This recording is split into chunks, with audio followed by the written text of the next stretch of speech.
जहां राहुल गांधी संभल जाने के लिए निकल पड़े हैं। ऐसे में केशव प्रसाद मौर्य ने कांग्रेस पर बड़ा हमला बोलते हुए ये कहा है कि कांग्रेस यहां पर सियासी ड्रामा कर रही है। इससे पहले आपको याद होगा अखिलेश यादव भी रवाना होना चाह रहे थे, अजय राय भी रवाना होना चाह रहे थे। अब राहुल गांधी जो जा रहे हैं उन्हें गाजीपुर बॉर्डर पर रोका गया। इस बीच सियासी ड्रामा बता रहे हैं इसे केशव प्रसाद मौर्य और कह रहे हैं कि सियासत के लिए लोगों को भड़काने की यहां कोशिश की जा रही है। ये बड़ी खबर इस वक्त की आपके सामने रख रहे हैं।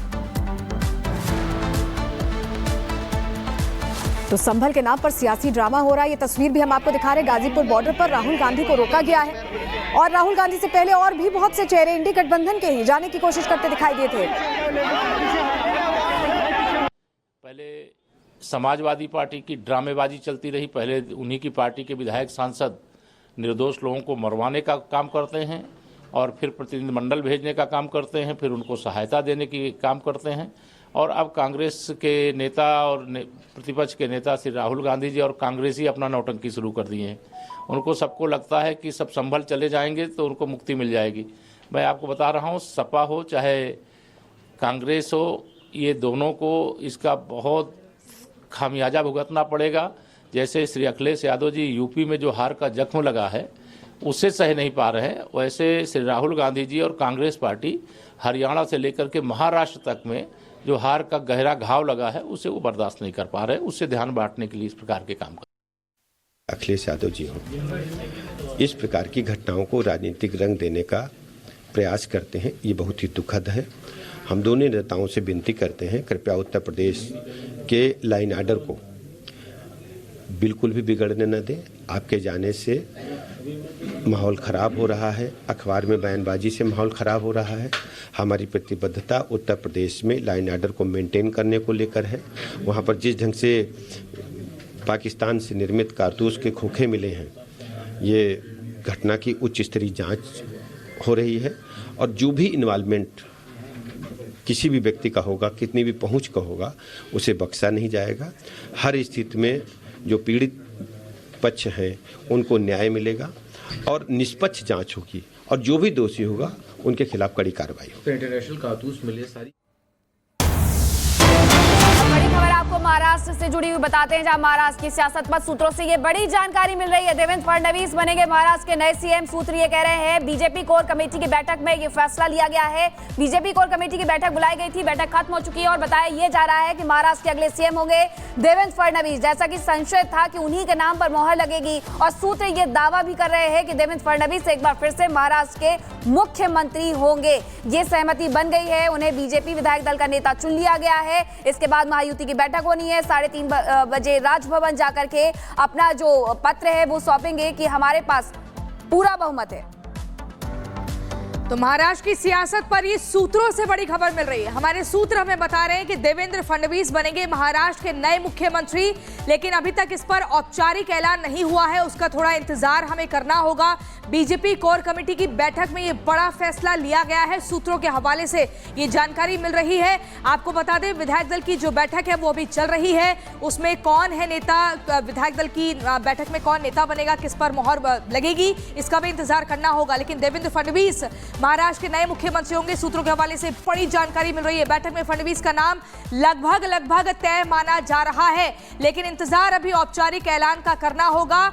जब आपको बता दें राजभवन पहुंचेंगे तमाम विधायक और उसके बाद प्रस्ताव पेश करेंगे। साथ ही 2 पर्यवेक्षक यानी कि निर्मला सीतारमण और विजय रूपाणी भी आप देख रहे हैं जो पहले ही सुबह पहुंच गए थे। उसके बाद महाराष्ट्र कोर कमेटी की बैठक होती है, फिर विधायक दल की बैठक शुरू हो जाती है और ये जानकारी मिल रही है सूत्रों के हवाले से कि इस कोर कमेटी की बैठक में देवेंद्र फडणवीस के नाम पर अंतिम मोहर लग सकती है बतौर मुख्यमंत्री। और हमारे साथ हमारे सहयोगी अनामिका सिंह सीधे जुड़ रही हैं। अनामिका, देवेंद्र फडणवीस के नाम को लेकर देखिए शुरुआत से चर्चा चल रही थी, क्योंकि ये कहा गया कि कई पॉइंटर्स हैं। दिल्ली और महाराष्ट्र में अगर कोऑर्डिनेशन की बात हो, एनसीपी और शिवसेना के साथ कोऑर्डिनेशन की बात हो, तो देवेंद्र फडणवीस ने बहुत अहम भूमिका निभाई है और अब विधायक दल के नेता चुने जाने की पूरी संभावना दिख रही है। अनामिका, और देखिए पूरी संभावना है और कोर कमेटी की बैठक में ये दरअसल माना जा रहा है, सूत्र ये बता रहे हैं कि कोर कमेटी की बैठक में जो पार्टी का संदेश है उसको लेकर डिस्कस किया, पे लगभग मुहर लगने की खबर निकल के सामने आ रही है। महाराष्ट्र में जो कि वैसे तो नहीं है, लेकिन जो उनकी स्वीकार्यता है वो हर वर्ग में है। चाहे ओबीसी की बात कर ले हम, चाहे हम नेतृत्व की बात कर ले, चाहे हम प्रदेश अध्यक्ष की बात कर ले, चाहे हम संगठन की बात करें, सरकार की बात करें। पुराना अनुभव है सरकार चलाने का, शिंदे जी के साथ वो सरकार चला चुके ऑलरेडी। वो उन्हें पता है कि कौन से मंत्री का मिजाज कैसा है, काम कैसा है, कई विभागों में उनकी पकड़ बहुत अच्छी है। तो फडणवीस के नाम पे मुहर लगने की बहुत सारे यहाँ पर कारण है, बहुत सारे प्लस पॉइंट्स उनके सामने दिखाई दे रहे हैं। हालांकि इंतजार करना होगा, क्योंकि यहाँ पे तो बाहर बहुत हलचल है यहाँ पे सलोनी, लेकिन देखिए अंदर जो विधायक दल की बैठक है वो अंदर शुरू हो गई है। लेकिन फडणवीस की जो दावेदारी है वो और ज्यादा प्रबल होती दिखाई दे रही है। ये यूं कहे तो लगभग अब 99% कह सकते हैं कि फडणवीस के नाम पर मुहर लगनी लगभग तय हो गई है यहाँ पे, क्योंकि जो विधायक है उनकी मीटिंग अलग हॉल में चल रही है। कमेटी की मीटिंग थी वो अलग से एक कमरे में हो रही थी, और कोर कमेटी की मीटिंग खत्म हो गई। इस मीटिंग के बाद विधायक दल की जो बैठक है वो यहाँ पे शुरू की जाएगी। और मंच जो बनाया गया है अंदर, जो मैं देख करके आई हूँ, उसके ठीक सामने एक प्लेटफॉर्म बनाया गया। प्लेटफॉर्म पे 7 चेयर्स लगाई गई हैं। उन 7 चेयर्स में 2 चेयर्स पे ऑब्जर्वर होंगे, एक पे प्रदेश अध्यक्ष होंगे, एक पे मुख्यमंत्री होंगे, एक पे प्रोटेम स्पीकर होंगे। तो जो पूरा का पूरा आज का जो सिटिंग अरेंजमेंट है विधायकों का और बाकी मंच पर, वो देख करके ऐसा लग रहा है कि हमारे पास की विधायक दल के नेता देवेंद्र फडणवीस चुने गए हैं।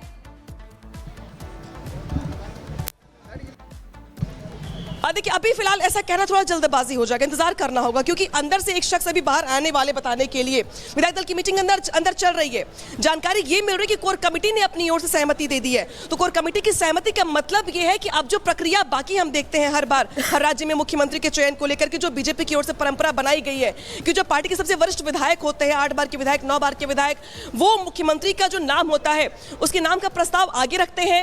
बाकी विधायकों की ओर से जो सहमति होती है, चाहे हम ताली बजवा के सहमति लें, चाहे हम नारेबाजी से सहमति लें, कई बार हैंड रिटन भी सहमति होती है, तो वो सहमति ली जाती है। इसके बाद बतौर जो निर्मला सीतारमण अंदर मौजूद है, वो मंच से उनके नाम का ऐलान करते हुए उन्हें माला पहना दी जाएगी। बिल्कुल, तो ये यहाँ पे परंपरा की बैठक थी, जैसा कि आप बता रही हैं अनामिका, की बैठक खत्म हो चुकी है। साथ साथ हम दिखा रहे हैं फडणवीस का सियासी सफर भी, पहले भी मुख्यमंत्री की भूमिका में रहे और उनका कार्यकाल अच्छा खासा रहा है। कोई भी वर्ग उनसे असंतुष्ट नजर नहीं आया। जैसा आप बता रही थी, दिल्ली से लेकर के मुंबई के बीच में अगर सामंजस्य बनाने की बात हो तो देवेंद्र फडणवीस के नाम पर सहमति होती है। आपको इसके साथ ये भी बता दें कि सबसे कम उम्र, जब वो मात्र 28 साल के थे, उन्होंने नागपुर मेयर की भूमिका भी निभाई, उन्होंने नागपुर के मेयर का चुनाव भी जीता था। और अब ऐसे में मुख्यमंत्री अगर बनते हैं तो अनामिका सवाल ये है कि महाराष्ट्र में अभी पीक पर नजर आ रहा है मराठा आंदोलन, आरक्षण को लेकर के, तो ऐसे में गैर मराठा मुख्यमंत्री लेकर के आना, क्या ये बड़ा दाव नहीं होगा महाराष्ट्र की राजनीति में? देखिए मीनाक्षी, आपने बहुत सारी क्वालिटीज गिनवाई फडणवीस की। मैं इसमें एक चीज जोड़ना चाहती हूं, और फडणवीस वो चेहरा है कि जब एकनाथ शिंदे को पार्टी ने मुख्यमंत्री का चेहरा बनाया तो बहुत लोगों के मन में ये सवाल था कि क्या फडणवीस मुख्यमंत्री बनने के बाद उप मुख्यमंत्री का कार्यभार संभालेंगे, क्या वो बड़े पद के बाद छोटे पद पर आना पसंद करेंगे, डेप्यूटी सीएम बनना पसंद करेंगे। लेकिन फडणवीस ही वो व्यक्ति थे जिन्होंने पार्टी का आदेश स्वीकार किया, अनुशासन दिखाया, और पार्टी ने जो कुछ कहा वो मानते चले गए। और शायद यही वजह कि आज जो सबसे ज्यादा नंबर्स दिखाई दे रहे हैं फडणवीस के पीछे या उनकी सहमति को लेकर के, तो उसके पीछे बहुत सारे कारण हैं। फडणवीस के मुख्यमंत्री के रहने के दौरान हमने देखा है कि किस तरीके से हर वर्ग में, चाहे मराठा हो, गैर मराठा हो, चाहे बाकी अन्य आंदोलन हो, चाहे किसानों के आंदोलन हो, उन समय फडणवीस की जो एक्सेप्टेंस रही है वो सबसे ज्यादा रही है। इस बार आप अगर देखें पूरे के पूरे पॉलिटिकल कैलकुलेशन को महाराष्ट्र में, तो ओबीसी वोटर्स छिटक करके बीजेपी के पास भारी मात्रा में गए हैं। शायद यही वजह कि जो सीटें हैं वो ज्यादा आई हैं फडणवीस के पास। हालांकि मराठा वोटर्स शिंदे के गुट में भी गए हैं, लेकिन ओबीसी वोटर्स छिटक करके बीजेपी के पास वापस लौट के आए, जो कभी बीजेपी के कोर वोटर्स रहे भी है महाराष्ट्र में। तो फडणवीस अपने वोटरों को एकजुट करने में कामयाब रहे। बाकी जो बहुत सारे विधायक मंत्री ऐसे हैं जो उनके साथ लंबे समय तक काम कर चुके हैं, बहुत सारे मंत्री, जो उनका बलिदान था एक तरह से वो काम कर गया। 2.5 साल तक डिप्टी सीएम रहे, उन्होंने पार्टी को अपने से ऊपर रखा, पद से ऊपर रखा, और उसका फायदा भी मिलने को कम से कम अभी दिखाई दे रहा है। लेकिन क्योंकि डिप्टी सीएम का फॉर्मूला भी अप्लाई करती रही, अभी हालिया दिनों में हमने देखा भारतीय जनता पार्टी, और यहाँ महाराष्ट्र में खुद भी ये फॉर्मूला